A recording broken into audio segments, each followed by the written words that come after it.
mornings here begin with a softness that feels almost unreal. Before the world is fully awake, there is this quiet orchestra of birds, each voice delicate and distinct, as if they're greeting me personally. I go outside and the air greets me, fresh, unhurried, carrying the scent of grass and distant fields. It is a fragrance I never knew I missed until now.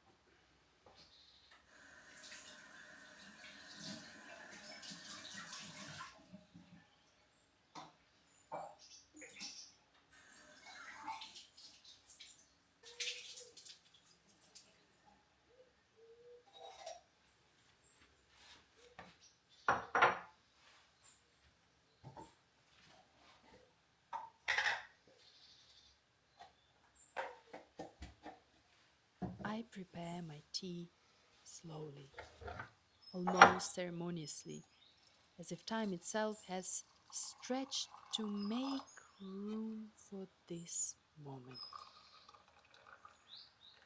No rush, no urgency, just the quiet clinking of my teapot, the rising steam, and the view from my window. When I sit in front of the open window, cup in hand, I feel suspended in something timeless. There is no city noise, no footsteps echoing from strangers in staircases, no rumble of traffic, only birds, wind, and silence. The kind of silence that does not feel empty, but full, alive. I could sit like this forever, watching the trees sway, watching the light slowly creep across the garden as the sun climbs higher and higher, watching the world breathe at its own natural rhythm. And in this stillness, I find myself breathing differently too, deeper, calmer, as though I'm rediscovering how to exist.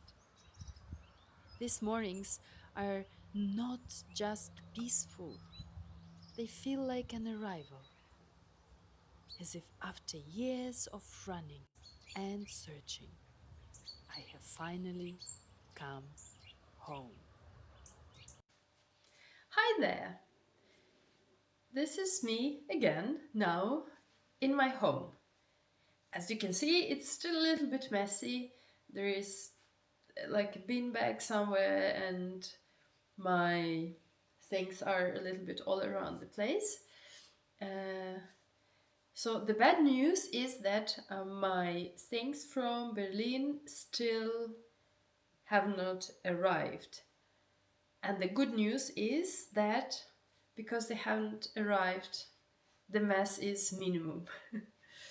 Another bad news is that it's getting colder here, and because this is a stone house, it's quite cold inside. It's much colder inside than on the outside. And as you can hear, I'm sick. I got sick last Friday when I came back from Paris. It was still very hot. It was 32 degrees and I was wearing a summer dress. And when I went to bed, it was quite hot inside the house. But then, towards 3 4 a.m., the temperature dropped, and I woke up because I felt cold. But because my things are not here with me, I didn't have much to cover me with. And then I woke up a few hours later completely sick. Then I borrowed a blanket from my neighbor, um, but I'm trying to survive in this temperature because it dropped from 31, 32 to 17 today, for example. And if my things are not arriving, like if they don't arrive soon, then I don't know, I'll freeze to death. But the good news is that it will get warmer during the weekend again. Um on the positive side, I'll do a lot of knitting here. Okay, so what happened in this last 5 days? Um, I cleaned more or less inside the shelves. I removed some things that were here, and I started uh, buying things for my pantry, for the kitchen. Yeah, as you can see, I have my favorite cardigan is falling into pieces, and yeah, I just don't have the energy to mend it. All my sewing stuff is also in boxes, and yeah, I just don't want to bother my neighbor with everything because they are, I mean, yeah, they already give me a lot of things and they help me a lot.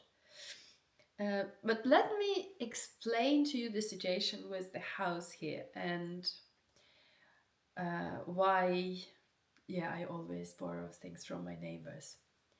The thing is that my neighbor is my friend and former colleague. We used to work together in 2007 when I lived in Ireland, and we kept in touch since.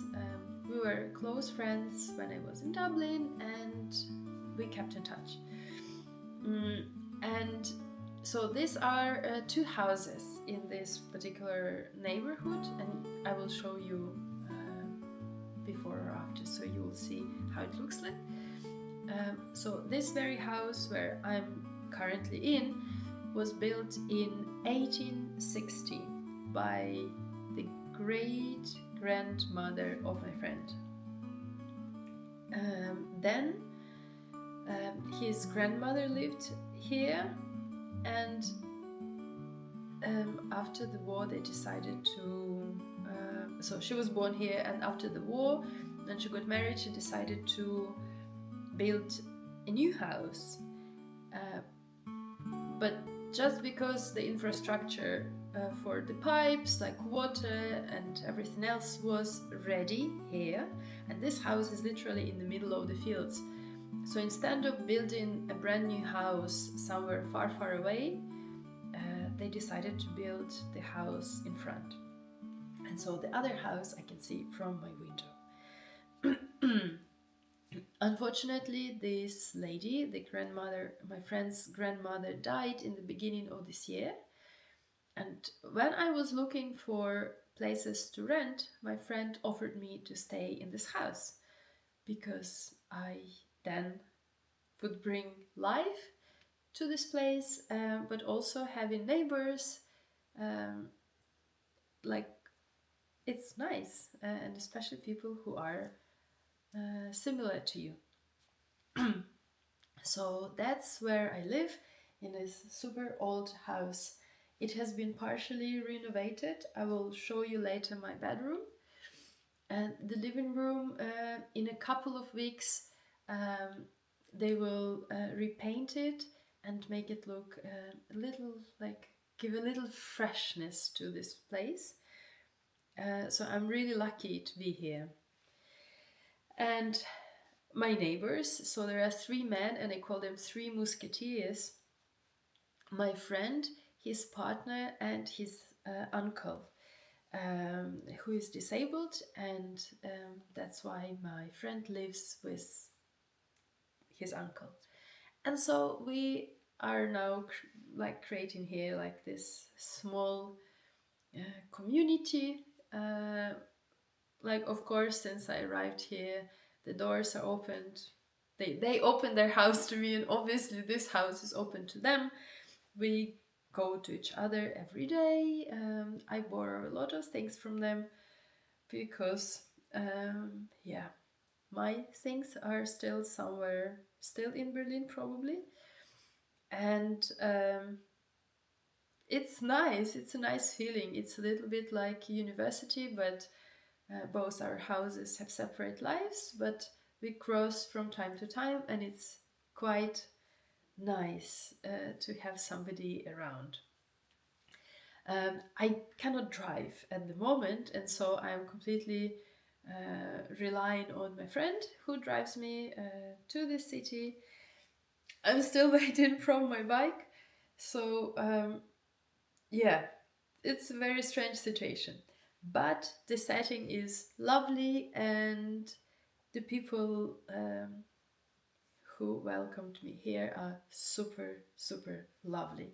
So for tonight, I'm going to make a nice apple pie from the apples from this garden.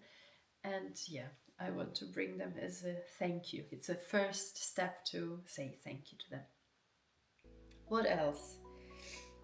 I continue working on the startup and continue following workshops and lessons with Station F. And I'm slowly preparing my product to be launched. Hopefully, this or next week. I'm also preparing my company to be registered here. A lot of things are happening. Um, and yeah, I couldn't be happier actually. You will see in a short while how my mornings look like. It's something so special. There are no neighbors that I can hear. There are no crazy people from the street, and in general outside noises that come in. It's so peaceful here. Like every day I sit in front of this window, I take my breakfast and my tea, and I don't even feel an urge to open my phone and to go on social media or something like that, because I'm looking outside, I'm looking at the trees, I'm listening to the sounds of birds and nature, and it nourishes me so much that I could do this for hours. It's an extremely pleasant experience, and I'm happy with my choice. I'm happy that I didn't stay in a big city. Yeah, I'm very excited for what's to come. So I wish you a pleasant day, and I hope that you are happy with your choices. See you in the next video. I decided to make an apple pie for my neighbors. I picked those apples from the garden, peeled them, sliced them, stirred them. But then my oven betrayed me. Old, almost as old as the house, it fought back. The very first attempt, it blew all the electricity in the house. I tried again and again until finally I just gave up. Well, no pie today. Still, the air in the house is rich with the scent of apples, the compote warm and comforting. And perhaps that's enough. Life here reminds me things don't always work as planned, but there is always sweetness to be found in the attempt.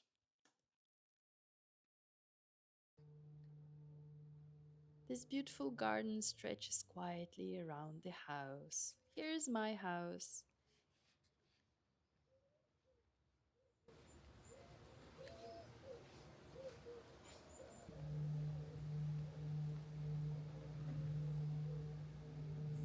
I can see my neighbor's house from my window. This garden holds me in the present, and the road behind the house calls towards the future. And between them, here I stand, grateful, curious, hopeful, ready for whatever may come.